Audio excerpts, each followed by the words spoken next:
Amir Oren is a columnist at the Israeli newspaper Haaretz, and he joins us live now from Tel Aviv. Thank you so much for being with us on the program today. Now, Israel has been politically unstable for a while now. How are Israelis feeling walking into this fifth election? So there are prophecies of gloom and doom regarding what you just mentioned, the fear of another freeze, of chaos if the fifth election cycle is not productive. But looking at what is happening in Tel Aviv today, one gets the feeling that perhaps this was premature and that perhaps there will be a decisive vote this time because the streets are full of people. The sun is shining. The weather here is much like in Istanbul. And there is a feeling that, yes, perhaps the ice can be broken and not in Netanyahu's favor this time. So what would that mean moving forward for the political scene of Israel? It means that the options facing Netanyahu, regardless of whether he wins or he loses, or if it is a tie, the options for Netanyahu are all quite bad. Either he will not be able to form a government, or his partners will be able to exact such a price from him that will be unacceptable to others. And therefore, it seems that the current government, the transition government headed by Yair Lapid, even though, of course, there is competition between the various components of this government, they have a slight edge over Netanyahu. And this is, of course, in contrast to what the polls showed, what you just captioned in your report. I would venture that right now, 5 or even 7 hours after the polls open, and some 7 to 8 hours before they close, there is a slight chance of Netanyahu being defeated tonight.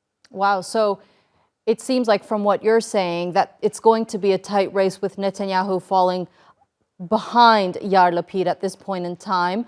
How would you compare the two candidates? What do they offer Israel that's different from one another and that gives Yair Lapid the upper hand here? Well, the candidates have been very cautious in their campaign pledges. They do not promise too much because they know that they will be judged on their ability to deliver once in power or back in power. But most of the pledges had to do with domestic politics, with cost of living, with social welfare, or with a general sense of hope and change versus more of the same. So people here are quite indifferent to campaign rhetoric.